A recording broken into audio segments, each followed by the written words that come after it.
Muy bien, amigos, muy buenas tardes.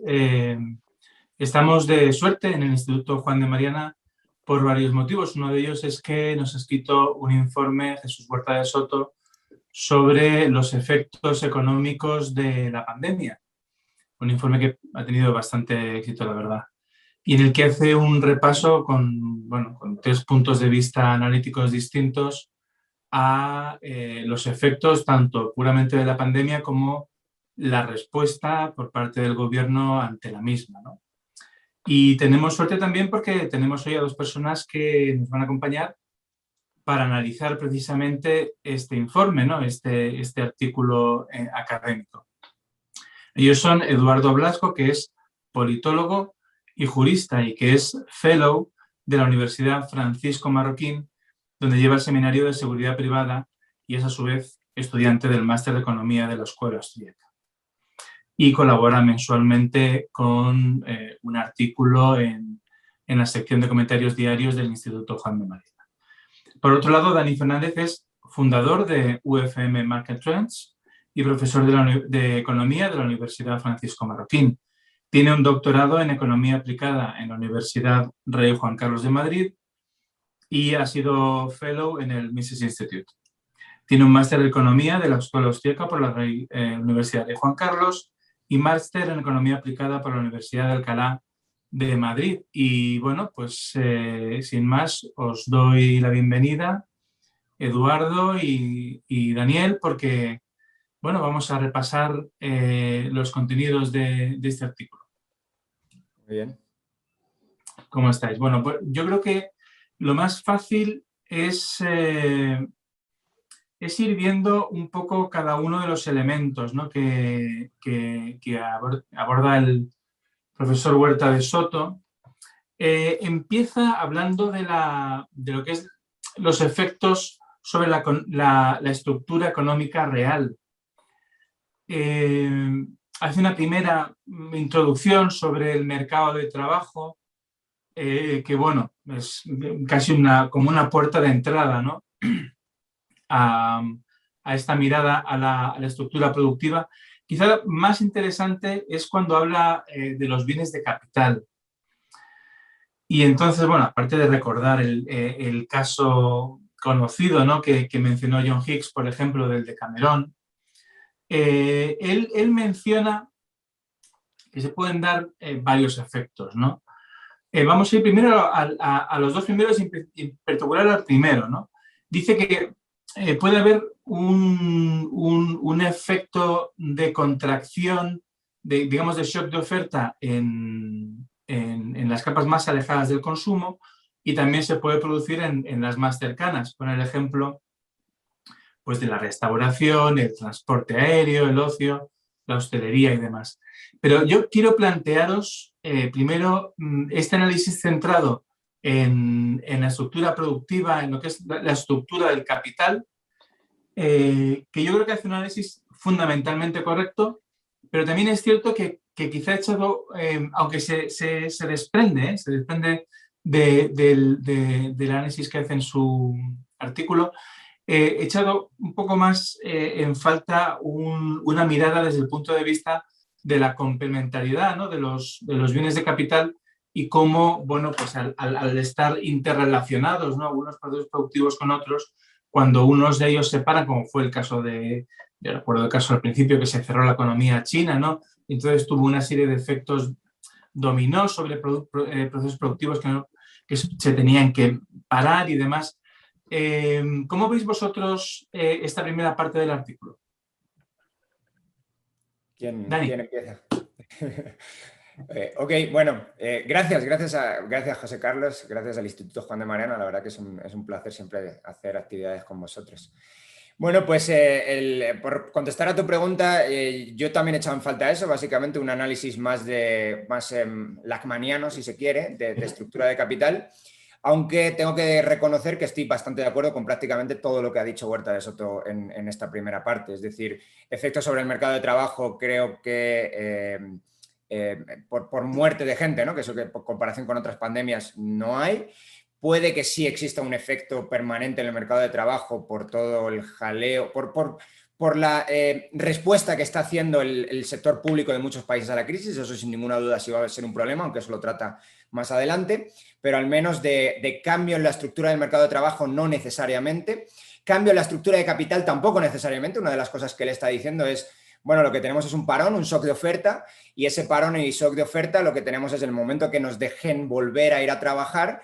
No necesitamos una readaptación brutal en el sistema productivo, con lo cual también uno puede estar más o menos de acuerdo. O sea, creo que es básicamente cierto, aunque hace la salvedad de que ciertos sectores económicos quizás sí necesiten una readaptación o quizá no, y de hecho todavía no lo sabemos. Entonces, con eso la verdad que no puedo estar más de acuerdo. Lo que tú dices de las complementariedades, y también importantísimo, vimos que a partir de febrero tuvimos un problema grave sobre todo en mercados de bienes de equipo, bienes industriales. ¿Por qué? Porque una gran parte de las cadenas productivas tenían algún segmento de toda su cadena productiva lo tenían radicado en alguna zona de China. Y esto, cuando se rompieron esas cadenas productivas por el cierre de China, sí es verdad que generó un problema económico a nivel mundial, aparte ya de todo lo que se generó después, que fue todavía quizá no muchísimo peor. Entonces, desde ese punto de vista sí se podía haber analizado, también por disculpar a Huerta, quizá no es el objeto de estudio lo que está haciendo aquí, lo que está haciendo es simplemente analizar el efecto de la pandemia. Pero bueno, entiendo tu punto y también entiendo que quizá hubiera faltado eso y hubiera sido muy interesante pues introducirlo. Efectos sobre incertidumbre, que no sé si lo vamos a hablar ahora también. Sí, ahora hablaremos sobre eso. Entonces me callo. Sobre eso. Nos quedamos ahí. Es verdad, bueno, Eduardo, ahora te doy paso a ti. Es verdad que uno puede pensar que cuando hay un shock de oferta de este estilo, digamos que los planes, ¿no? Los planes de los consumidores y por tanto, pues, que de algún modo se transmiten a la estructura productiva siguen ahí y por eso están, digamos, latentes, ¿no? Y por eso yo creo que el profesor Huerta incide en que es un efecto temporal. Pero bueno, Eduardo, ¿tú cómo ves esta parte? Y bueno, lo primero de todo, muchas gracias por haberme invitado. Y yo también estoy muy de acuerdo con casi todo lo que dice Huerta en esta primera parte. Y añadiendo lo que habéis dicho, hay una parte en la que el profesor habla de que hay empresas que cambiarían el modelo de negocio y empezarían a trabajar más a domicilio y tal.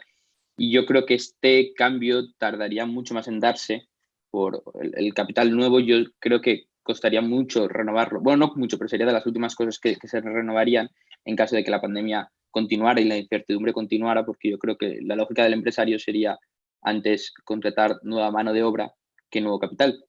En el caso de que obtenga nuevos beneficios de nuevo, pues tendría más sentido para él contratar nuevas manos de obra a nuevo capital por la incertidumbre de la mano de obra puede acabar con ella pronto, puede despedirla, mientras que el capital se lo tiene que quedar durante un proceso más elevado. Entonces yo creo que esta reestructuración de modelos de negocio de restaurantes yéndose a trabajando a domicilio, o a lo mejor universidades trabajando también a domicilio, o haciendo las cosas más en línea, se verá mucho más a la larga. No creo que sea un proceso que se vaya a dar pronto, porque tampoco le veo la necesidad. Y si no hay la necesidad, no creo que con la incertidumbre el empresario decida invertir en capital antes que en mano de obra.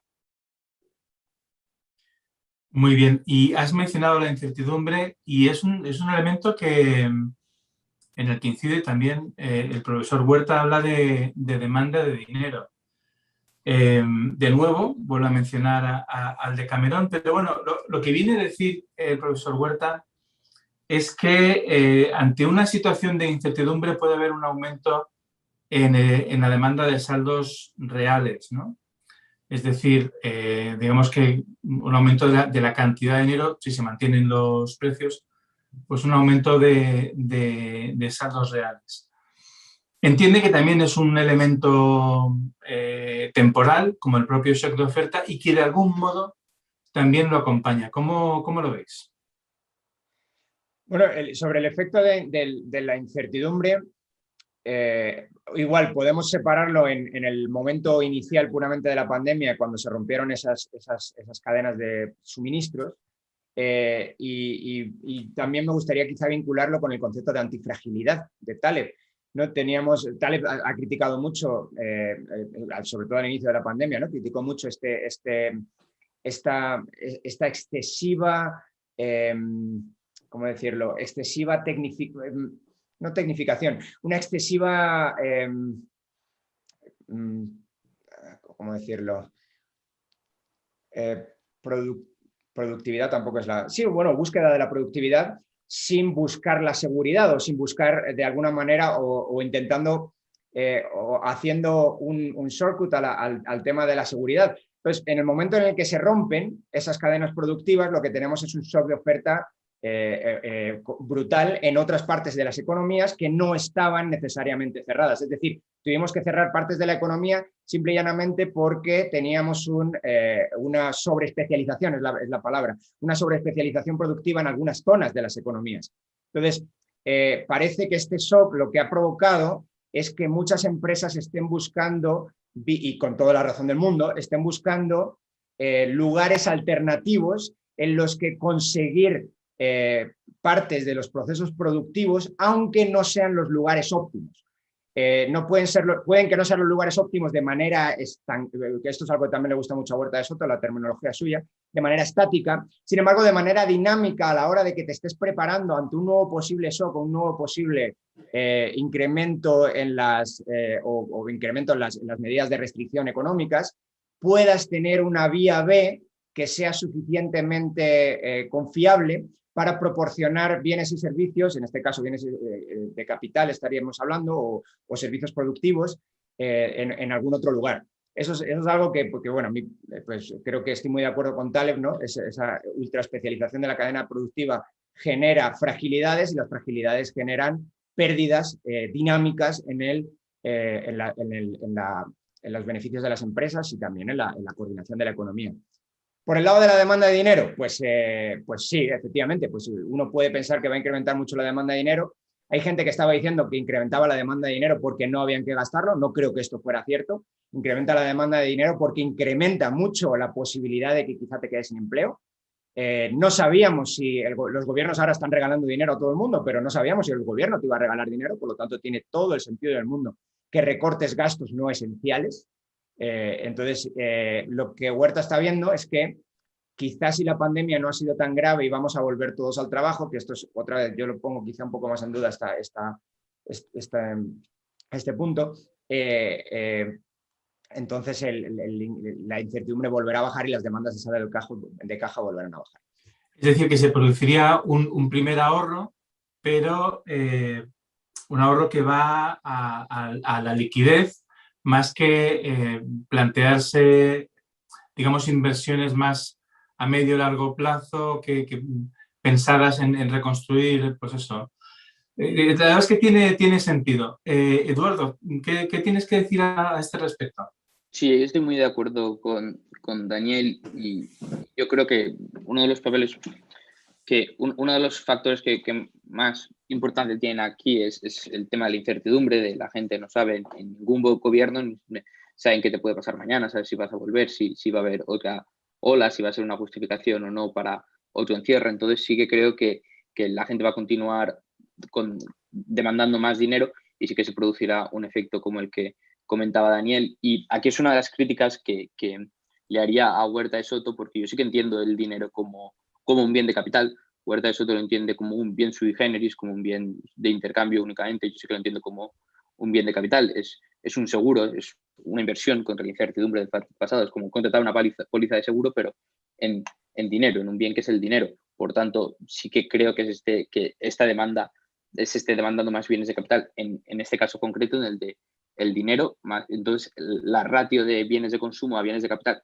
sí que está cambiando, porque él decía que no había cambiado, entonces él pensaba, Huerta de Soto piensa, que la tasa social de preferencia temporal no va a variar porque la ratio se mantenía, pero como yo sí que creo que se está demandando más del dinero, bueno, eso sí que se está haciendo, pero como yo sí que considero el dinero un bien de capital, sí que creo que esta ratio de bienes de capital a bienes de consumo está cambiando y sí que creo que se está reduciendo la tasa de preferencia temporal de la sociedad.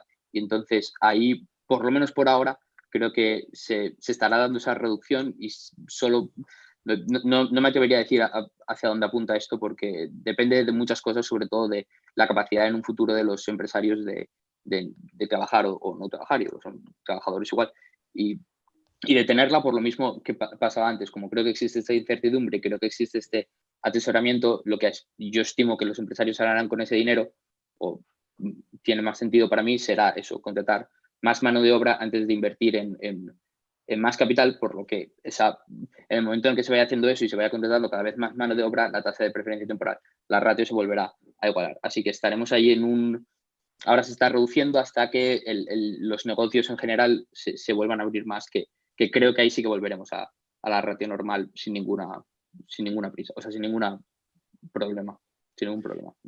Yo veo aquí también otras dos cuestiones. Una de ellas que señala el artículo es que si se producen cambios importantes, pues de repente necesitamos empresas que fabriquen mascarillas, por ejemplo, ¿no? Yo recuerdo hay una empresa que se llama Mascarillas Béjar que tenía una línea de producción completamente distinta, no, pero muy distinta, y de repente de la noche a la mañana pues se reinventa y crea esta marca de mascarillas, ¿no? O bueno, hay cambios, ¿no? en la estructura productiva. Es necesario que el sistema económico sea flexible, ¿no? Y permita precisamente estos cambios, ¿no? ¿Qué importancia le dais vosotros a este aspecto? Bueno, es crucial. Por fortuna, los cambios que necesitamos en esta, y que Huerta también lo comenta, ¿no? Los cambios que necesitamos en esta crisis no han sido unos cambios o no son unos cambios brutales de completamente cambiar sectores enteros.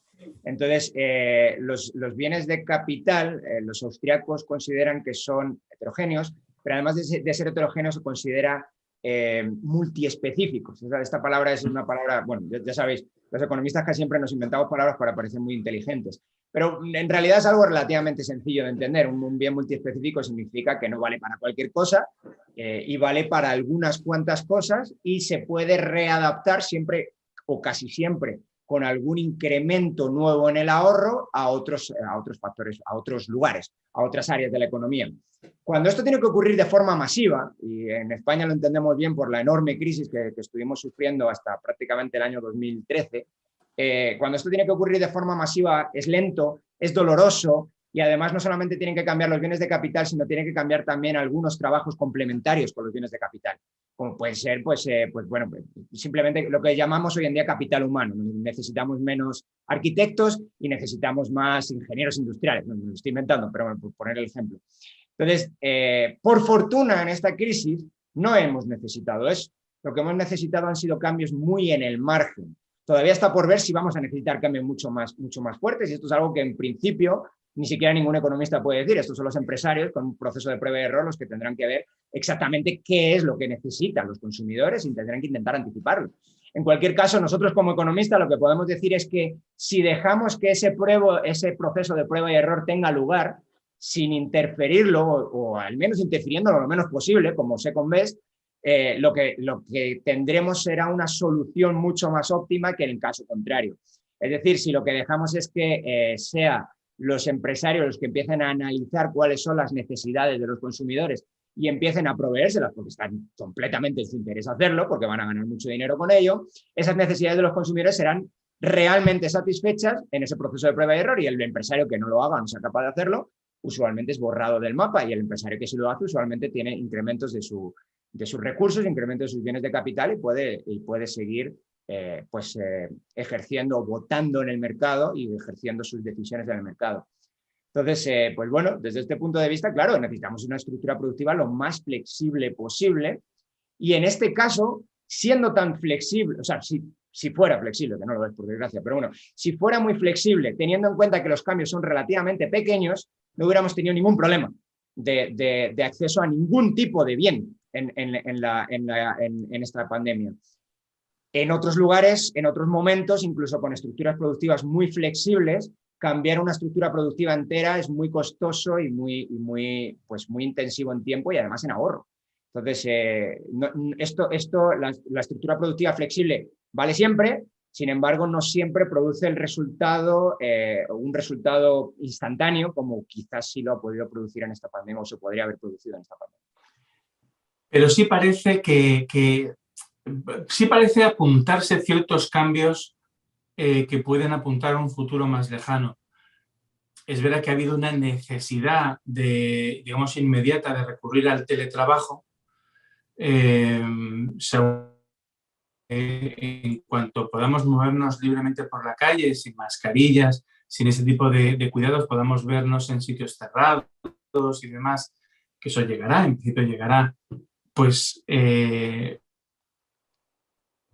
podrá retomar la actividad en las oficinas, pero sé que una parte de este recurso del teletrabajo está para quedarse. Entonces, es posible que al menos un cierto cambio sí se produzca o haya comercios que busquen fórmulas para tener un menor contacto con el cliente o comercios que recalen más en el comercio electrónico precisamente porque, bueno, es una vía para comprar cosas sin tener ese contacto. No sé, es posible, todavía no lo sabemos, tenéis razón, es un poco pronto, ¿no? Para ver hasta qué punto bueno, pues será así o no. Hay una segunda parte del artículo de Huerta de Soto que es, bueno, que es también muy interesante, en el que habla de, bueno, pandemia, burocracia y coacción frente... Perdón.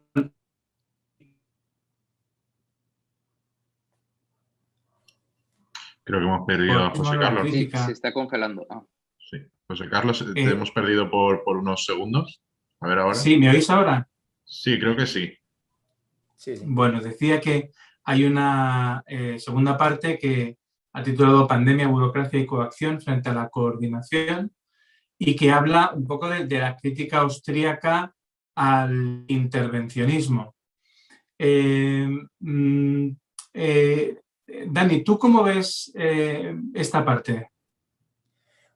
Bueno, yo no quisiera, quizás estoy monopolizando demasiado el tema, pero a mí el libro de Huerta de Soto, de su posibilidad del socialismo, me parece su mejor contribución. Yo sé que él le tiene más cariño al de ciclos económicos, pero creo que sin duda alguna es mucho más... Bajo mi punto de vista no le veo errores conceptuales graves y al otro sí. Entonces, bueno, pues y la verdad que prácticamente todos los temas que él toca ahí no puedo estar más de acuerdo. Básicamente lo que está diciendo es que tenemos dos tipos de sociedades ideales, ¿no? Una sociedad centralizada, una sociedad descentralizada, y lo que está diciendo es que la prueba y error en la sociedad descentralizada funciona mucho mejor.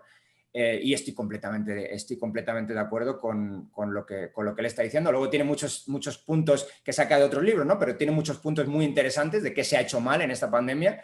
Y bueno, claro, está escrito también muy en clave española. Y claro, es que en España no solamente es que además haya una especie de tendencia a hacerlo mal en el Estado central, sino que además en España se hace especialmente mal, pues porque los que lo están dirigiendo son especialmente malos.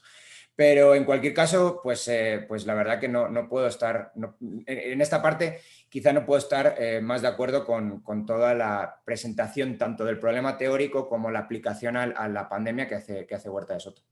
Bueno, yo tengo que decir una cuestión personal sobre el libro de Huerta de Soto. Yo he leído a Hayek, había leído a Menger, había leído La acción humana de Mises, y cayó en mis manos el libro de Huerta sobre el socialismo y dije, joder, este libro es fantástico. Y es a partir de ahí que me acerqué a él y empecé a entrar un poco en el círculo, ¿no? del profesor Huerta.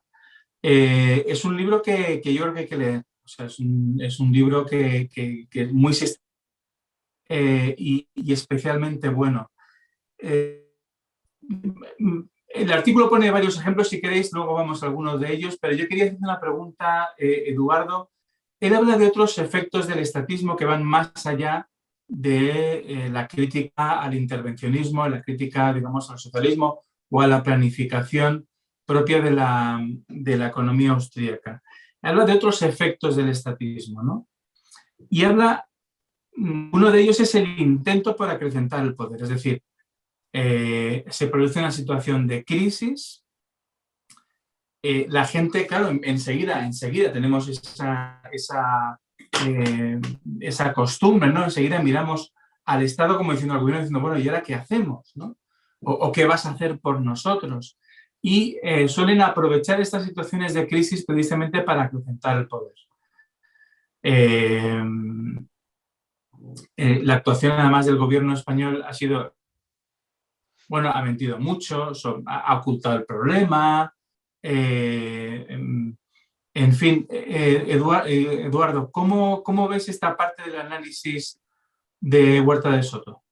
Sí, bueno, en esa parte, a diferencia de la anterior, que alguna crítica por ahí más tenía y tal, pero en esa parte sí que estoy bastante de acuerdo con el análisis que hace y no es una cosa propia del gobierno español, es una cosa que se da en todos los gobiernos, es simplemente problemas de propiedad privada, bueno, mencionando a Taleb, como he mencionado antes, Daniel, no ponen la piel en el asador, no tienen el skin in the game que se dice, no les importa si compran mascarillas y las compran defectuosas, si compran ventiladores y los compran defectuosos, como mucho pueden tener repercusiones electorales, pero de aquí a tanto tiempo que les da igual. Entonces, los problemas que puedan tener ellos, no es ninguno, no es su dinero, les da igual el problema y siempre, como se hace con las mejores intenciones, es lo que luego cuenta para la narrativa que tienen que vender.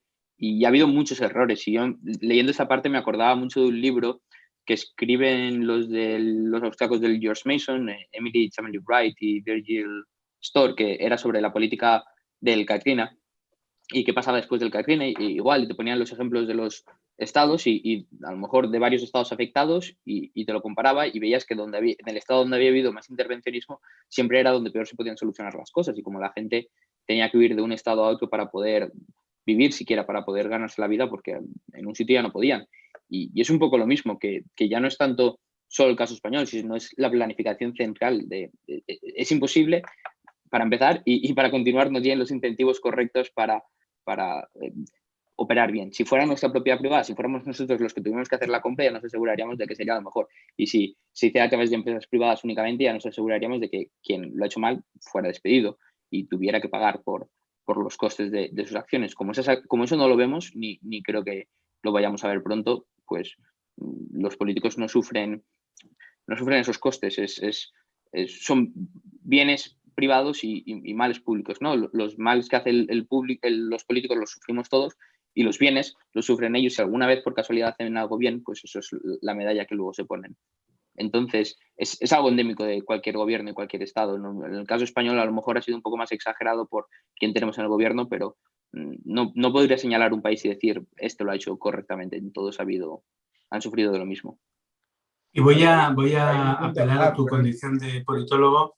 También hay una cosa que menciona en el artículo y que yo creo que es muy clara. Él habla de un coro de intelectuales, ¿no? que acompaña a la acción del gobierno.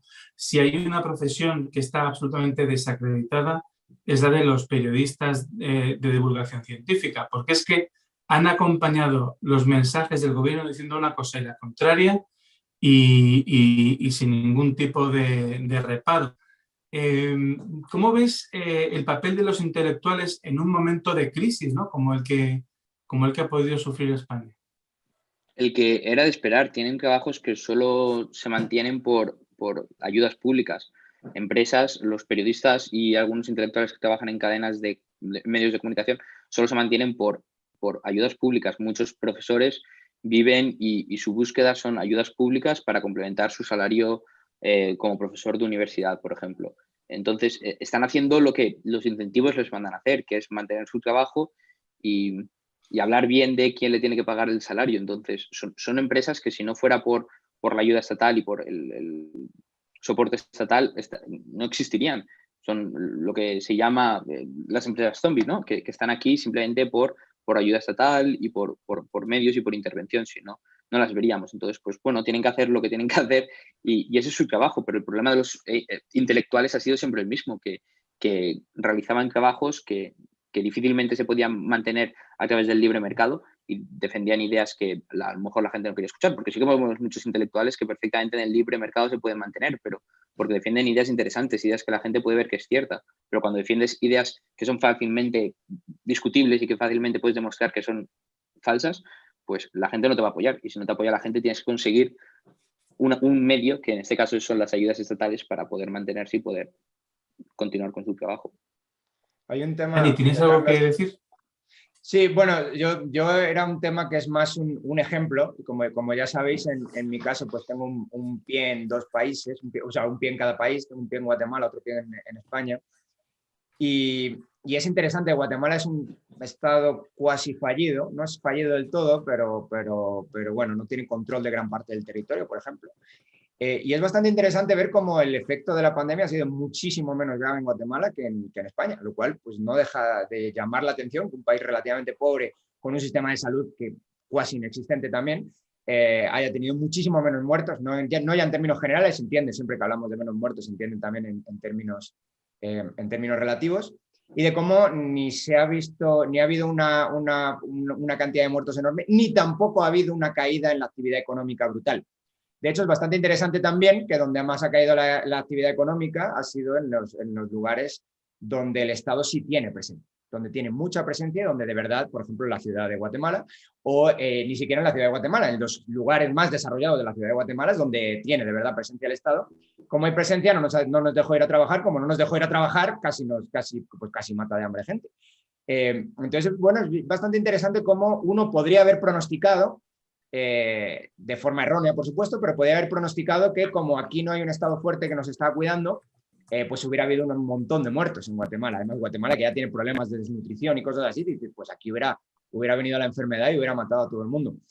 Otra vez, curiosamente, tampoco es un ejemplo, y los ejemplos valen pues o sea, tampoco prueban nada, sino simplemente de alguna manera pues te inducen a ver dónde mirar, dónde están los problemas. Y lo que yo veo es que en este caso, claramente, pues el Estado está siendo un problema. Estoy de acuerdo con Eduardo. Muchas veces el Estado tiene que poner a veces medidas ante su propia ineptitud. Entonces hace un desastre tras de otro y luego dice, bueno, pues ahora qué es lo que necesitamos, como se estáis contagiando todos, pues ahora necesitamos poner un lockdown total, ¿no? Entonces, pero es una respuesta claramente a la propia ineptitud anterior del propio Estado y a la inexistencia muchas veces también de mecanismos descentralizados de resolución de problemas. Una cosa también que me llamó la atención, que es divertidísima, es que aquí nunca hubo una carencia de mascarillas. Nunca hubo. Las mascarillas existieron en todo momento y en todo lugar. En los primeros momentos de la pandemia, la gente se puso a vender mascarillas, algo que en España ya es casi impensable, ¿no? Porque no llevan las normas de seguridad, lo que te da a ti la gana. Pero la gente se puso a producir mascarillas en casa y a vender mascarillas en casa. Es decir, la actividad empresarial no solamente es algo del empresario, la actividad empresarial está dentro de todos nosotros y lo que vemos es que simplemente hay gente que por su trabajo se está quedando en desempleo y ve cómo puede ganarse la vida porque sabe que el Estado no va a estar ahí detrás. Como sabe que el Estado no está detrás, busca soluciones a los problemas que tienen sus conciudadanos. Y yo lo vi bastante claro. No hubo ni incremento en el precio de las mascarillas, ni desabastecimiento de mascarillas en ningún momento. En España sí los hubo.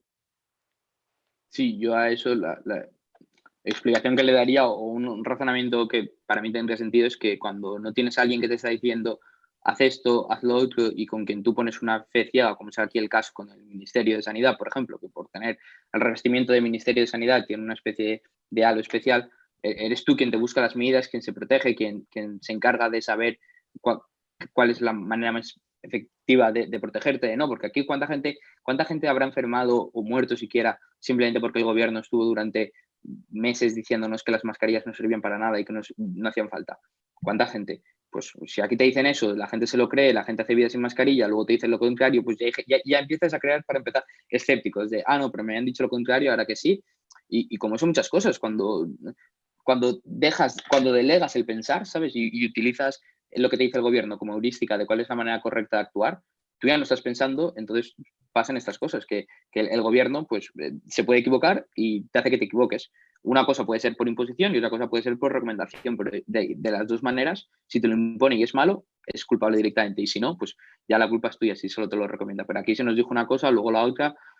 Aquí el infame tuit ese que todo el mundo recuerda es: si has venido de uno de estos países, simplemente haz vida normal y si a los 14 días no tienes síntomas ya te puedes olvidar, tal cual.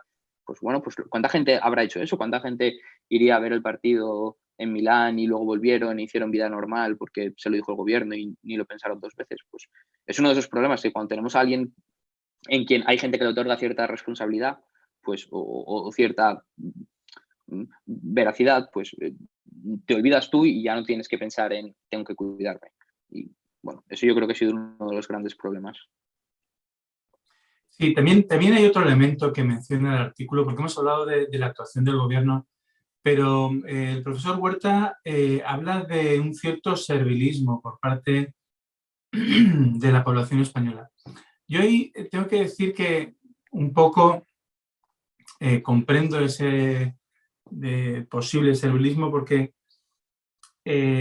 no hay una cultura asociada a una pandemia por una infección respiratoria como es esta. Es decir, si tú te vas a Corea del Sur, todo el mundo sabe exactamente qué es lo que hay que hacer, qué es lo que es necesario, qué es lo que no es necesario.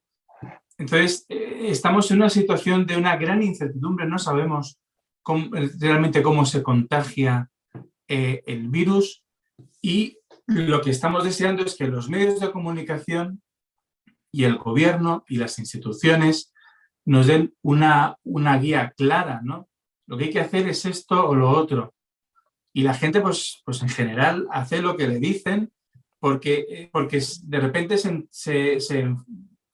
ve jugando en un terreno que no conocía, ¿no? Pero no sé cómo veis este aspecto del artículo. Bueno, yo lo que veo es que el servilismo... Perdón, no sé si... José... bueno, creo que te estás cortando, o quizás soy yo, no sé, pero... Sí, creo que se me ha cortado. Contesta lo que vas a decir. Continúa. Sí. Vale. Bueno, yo lo que veo es que aquí claramente lo que hay es un problema pues eso, de saber cómo actuar, incluso de información. Y a veces los problemas de información están vinculados a los problemas de conocimiento. Pues, ¿cómo se transmite un virus? Pues para eso tendré que saber algo de virología. Y no sé nada de virología, por lo tanto me tengo que fiar de algún experto. Ahora bien, la pregunta es si esos expertos, ¿dónde van a ejercer mejor su capacidad de informar al resto de la población? Quizá esta es la pregunta clave, ¿no? Si el experto del Ministerio de Sanidad va a tener más incentivos a darte una información de calidad que el experto pues no sé, o incluso un experto que puedes pagar tú, o el experto que pues que puedas contratar, o bueno, eso que puedas pagar, eso al final es lo mismo. Entonces, mi intuición es que en la actividad privada, cuando los expertos están también muy interesados en volver a vender sus servicios, es decir, en hacer juegos repetitivos, pues van a quererte dar la mejor información que ellos tengan a su alcance y también que puedan ellos de alguna manera separar informaciones relevantes de las no relevantes, que es lo que genera el conocimiento. Si tú tienes un conocimiento real sobre virología, vas a ser capaz de separar información relevante de la que no. Si no la tienes, pues ves cualquier barbaridad en internet y te la crees. Y el caso es que la gente, los ministerios, quizá también tiene algo de incentivo a informar a la gente, pero tiene un incentivo político también detrás, y el incentivo político muchas veces pesa mucho más que el incentivo sobre la sanidad de los ciudadanos. Entonces, bueno, pues desde ese punto de vista, pues uno no puede entender más que el servilismo, lo que puede entender es que uno no tiene capacidad de separar una información veraz de una información que no la es porque le falta conocimiento sobre en este caso, pues sobre virología. Lo que yo pongo en duda es que el ministerio te vaya a dar ese mejor conocimiento, y eso también lo hace Huerta de Soto. Sí. ¿Cómo veis el recurso a los confinamientos masivos? Una herramienta muy peligrosa, porque si han visto, y una de las cosas que yo creo que se ha visto durante la pandemia es, y sobre todo en el caso de España, en otros países no, pero es la falta de sociedad civil. De aquí nos han dicho, no hay funerales y nos lo hemos cagado, no ha habido funerales en muchas zonas de España, nos han dicho esto, se cierran todas las empresas, se ha cerrado todo, quiero decir, la falta de resistencia, la falta de sociedad civil para decir, oye, no, mira, el funeral no nos lo vais a quitar, esto para nosotros es sagrado, esto no os lo vais a quitar. El choque entre las órdenes o el intento de órdenes y la resistencia de la gente, decir, oye, por ahí, hasta ahí ya no pasamos, o esto es injustificado, tal, les ha enseñado, sobre todo, como digo en el caso de España, que aquí no hay nada de sociedad civil y que nos pueden poner cualquier medida y no van a encontrar resistencia. La única resistencia que ha habido fue, creo que un día en Madrid, que la gente se quejó, y luego por lo de Pablo Hasél, ya está, pero por las medidas del coronavirus yo no he visto ninguna resistencia de nada, ningún movimiento. Bueno, vi el movimiento del Juan de Mariana, eso sí, es lo único que he visto así con un ánimo más de resistir y más de decir, oye, aquí estamos, pero por el resto de personas no he visto gran parte, ni de partidos políticos, ni de siquiera la oposición, ni nada. Entonces yo creo que se van a acostumbrar a los confinamientos, han visto que no ponemos resistencia y ahora la primera de cambio que vuelva a pasar una cosa similar, nos volverán a confinar. Esto no ha pasado antes. Hemos vivido otras gripes globales y no nos han confinado. Ahora sí, han visto que pueden. A mí no me extrañaría que esto fuera, que de aquí a los próximos 30, 40 años nos confinaran un par de veces más. No me extrañaría para nada. Sí, son esas situaciones en las que se adopta una medida que no pensábamos que fuera posible, de repente la gente lo acepta y ya se convierte en una herramienta más, ¿no? en manos del gobierno. Yo creo que podemos entrar en la tercera y última parte del artículo, en el que habla lo vincula con la política monetaria, ¿no? y incide en que se incide, ¿no? en esta política monetaria que él dice que es ultralaxa. ¿Vosotros cómo veis este tipo de respuesta a una situación como la actual? Es completamente ineficaz, pero completamente. Es decir, si tú... La teoría económica al uso, luego ya nos metemos a criticar si quieres incluso eso, es que no tiene ni siquiera justificación dentro de las teorías económicas al uso. Lo que te dicen es, cuando hay un shock de demanda, quizá, yo luego ya, otra vez, lo que voy a decir no estoy de acuerdo con ello, ¿no? Pero estoy exponiendo otra teoría, no lo que yo creo que es cierto. Si hay un shock de demanda, entonces las políticas fiscales expansivas o las políticas monetarias expansivas pueden tener sentido. Si hay un shock de oferta, no. El shock de oferta es otra cosa. Entonces, si lo que tenemos es un shock de oferta, más o menos al principio de esta charla, hemos quedado que esto era un shock de oferta, ¿no? Un lockdown, que es lo que estamos viendo ahora, ¿no? Un cierre masivo, es básicamente no te dejan ir a trabajar, no es que haya una mala o haya gente que se esté asustando y simplemente quiera dejar de consumir o simplemente deje de consumir porque se ha roto, por ejemplo, el sistema bancario o se ha roto los incentivos del sistema bancario, ya no recibes crédito, entonces no haces demandas. No tiene nada que ver con eso, es otra cosa, es un shock puramente de oferta. En los shocks de oferta, las políticas monetarias expansivas y las políticas fiscales expansivas, con la teoría económica al uso, la teoría económica más extendida, no funcionan. Entonces no tienen ni siquiera justificación dentro del propio esquema que ellos están dando. El propio Huerta de Soto dice que el gobernador del Banco de Inglaterra tuvo que decir, oye, que a mí me da igual que bajen el tipo de interés para ver si me voy a cenar con mi mujer, que si me voy a cenar con mi mujer es que si hay las disposiciones del Ministerio de Sanidad me dejan o no me dejan. Entonces esto no tiene absolutamente nada que ver. Esa parte me pareció esos comentarios, ¿no? que recogía Huerta me parecieron muy buenos. Ahora sí, sobre esta parte en concreto, yo sí tengo que decir que es la parte donde me parece más floja de todo el artículo. Si bien no hemos hecho ninguna crítica así fuerte a lo que estaba diciendo Huerta, aquí sí algunos temas concretos, como por ejemplo, qué pasaría si se impaga la deuda pública, qué pasa si los gobiernos, si los bancos centrales condonan la deuda, que es algo que se está escuchando cada vez más, es cierto. ¿Qué pasa si condonan la deuda a todos los estados? Pues, y que parece que Huerta sugiere que lo que va a ocurrir es que se va a poner de manifiesto que simplemente no pasa nada y que esta política la podemos seguir más tiempo porque pueden seguir haciendo compras. Yo ahí estoy en desacuerdo, y estoy en desacuerdo básicamente por un tema puramente casi de aproximación teórica al problema. Huerta yo creo que está teniendo aquí, o está analizando el problema en base a la teoría cuantitativa del dinero, es decir, cuánto dinero hay en circulación es el valor marginal del dinero, viene dado por por la cantidad, bueno, también por la utilidad, evidentemente, pero se considera que la utilidad es relativamente estable, por lo tanto viene dado por la cantidad de dinero, eso es básicamente lo que dice la teoría cuantitativa del dinero. Lo que yo aplicaría aquí sería una teoría más cualitativa del dinero. El dinero en concreto, además, como funciona hoy en día, el dinero es un pasivo impagado, pero es un pasivo del Banco Central. Y por lo tanto, el precio de los pasivos está muy vinculado siempre en finanzas al valor de las cosas que se tienen en el activo.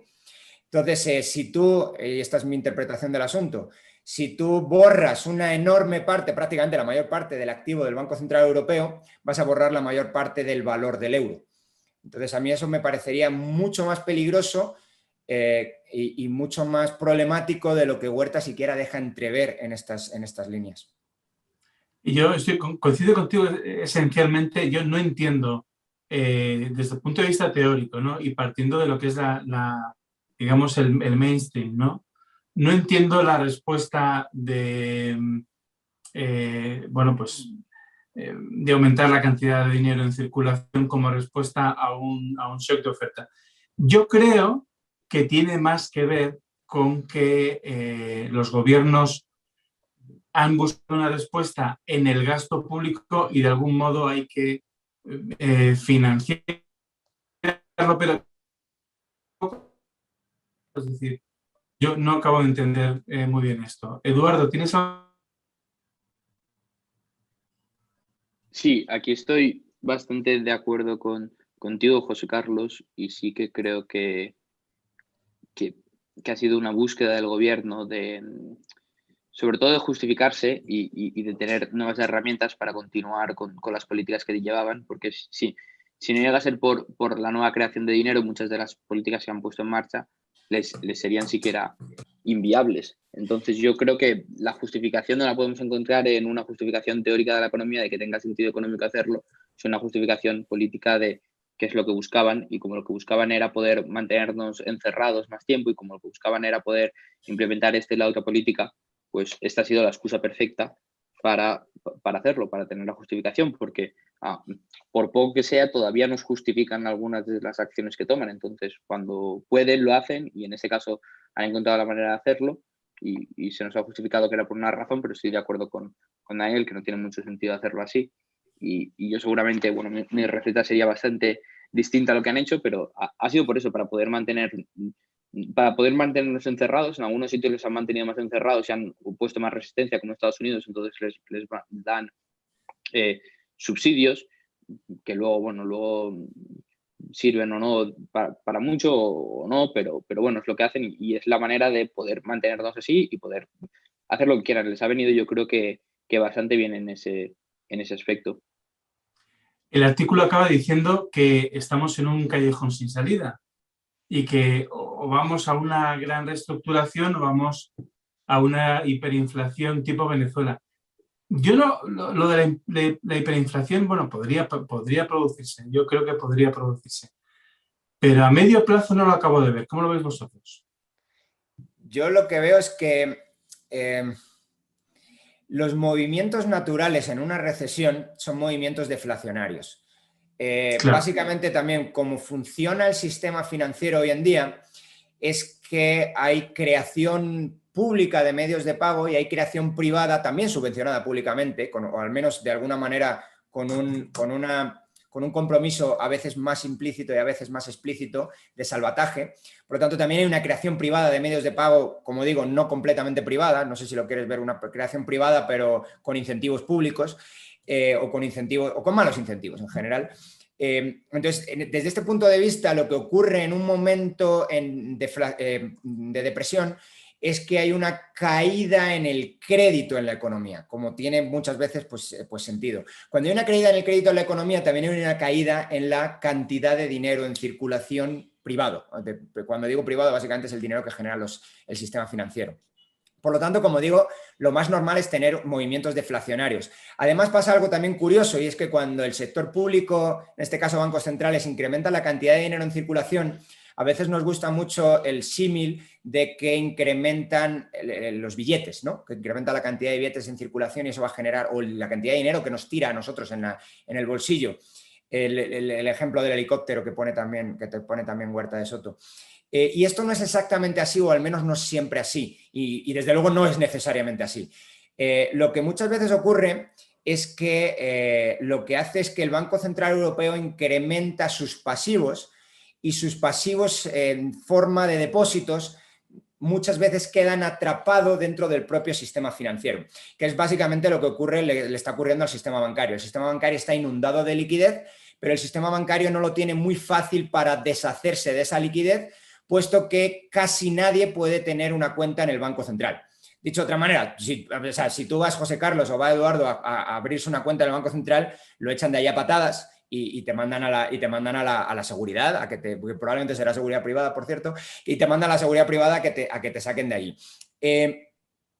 Esto que termina ocurriendo en estos casos, en los casos de los que el Banco Central Europeo o cualquier banco central se pone a hacer compras masivas en los mercados financieros, que lo que ocurre es que sostiene el precio, que eso sí lo dice Huerta, lo dice muy bien, sostiene el precio de los activos financieros.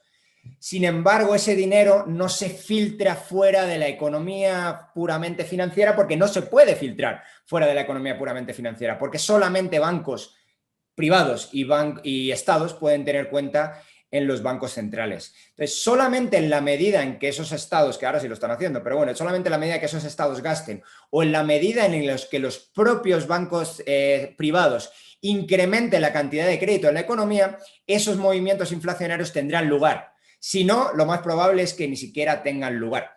O la otra cosa que puede ocurrir, que también es algo factible, es que haya una huida de la moneda, haya un rechazo de la moneda por parte de la población, porque sienta que hay un mal respaldo de la moneda, y sienta que hay simplemente que hay una mala gestión monetaria, pierda la confianza, y cuando pierde la confianza vendes la moneda, y cuando vendes la moneda ahí ya sí se genera de forma masiva, ahí ya sí se genera un problema grave. Porque la única manera que tienen los bancos centrales de frenar estos movimientos graves de gente que rechaza la moneda, que es básicamente lo que pasa en Venezuela, lo que pasa en Argentina, la única manera que tienen de frenar eso es darle activos que consideren valiosos la población. ¿Qué tienen los bancos centrales en activo que puedan considerar valiosa la población? Deuda pública. ¿Seguro que la considera tan valiosa? No, porque si no, no lo hubieran comprado en un primer momento. Entonces, lo más probable es que si esto último pasa, una pérdida de confianza fuerte en la moneda, los bancos centrales no tienen munición para frenar la caída en el precio de la moneda, no tienen munición para frenar una posible espiral inflacionaria. Muy bien, pues vamos con las preguntas, hay alguna que otra. Daniel, por ejemplo, pregunta, debido a que muchas empresas es muy común, ¿podría existir capital físico que no se pueda readaptar a otras áreas de la economía?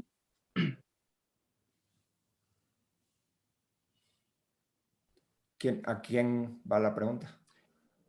Sí, bueno, para cualquiera de los dos. Yo intento responder Sí. en medio segundo. La capacidad que tiene un bien capital de readaptarse depende principalmente de su especificidad en un primer momento. Si su especificidad es muy alta, es decir, si solo vale para una cosa o unas pocas cosas, su capacidad de readaptación es pequeña, y viceversa.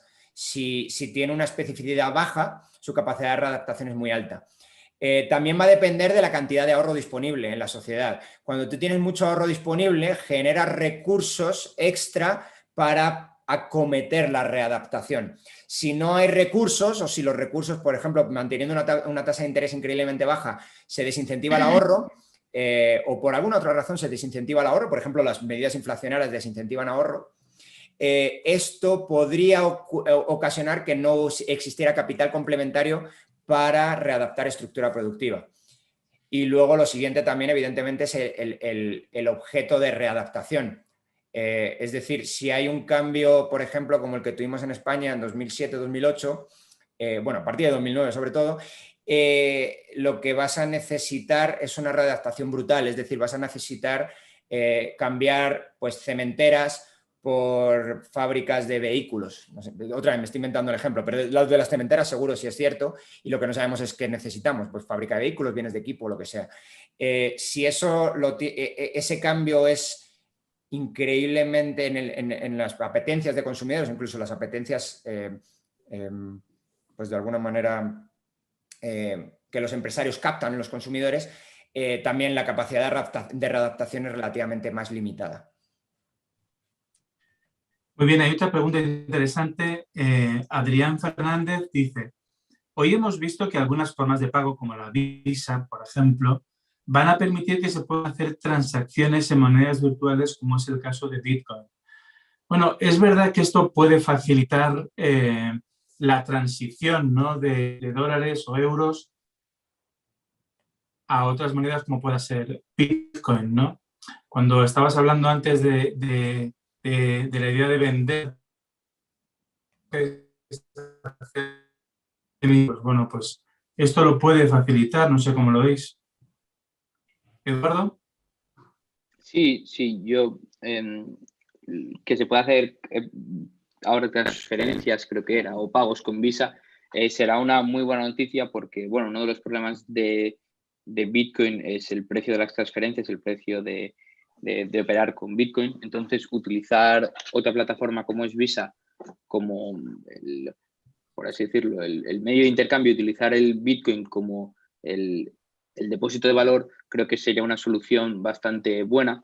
Entonces, bueno, mecanismos de los que se hablan es pagar con Visa, tener tu crédito con Visa y al final de mes que te lo hagan todo un descuento de tu salario, de tu sueldo en Bitcoin. Entonces, eso me parecería una muy buena opción. Y también justo me parecía curioso porque antes que mencionaba las ayudas que se están dando en Estados Unidos a la gente, cada vez que llega el cheque con el sube el precio del Bitcoin porque mucha gente, muchos estadounidenses se lo están gastando en Bitcoin. Empieza a haber una cierta desconfianza entre los estadounidenses con el dólar. No es nada grave y no creo que lo sea y no creo que esto vaya a producir una inflación pronto, pero sí que es un dato curioso para observar y sí que se da por eso. Entonces, cuando Daniel antes estaba comentando el caso de Venezuela y de Argentina, que la gente no se fía de su moneda, en Estados Unidos para nada es comparable, pero ya se ve algo parecido. Me imagino que por la información de que el año pasado la Reserva Federal generó el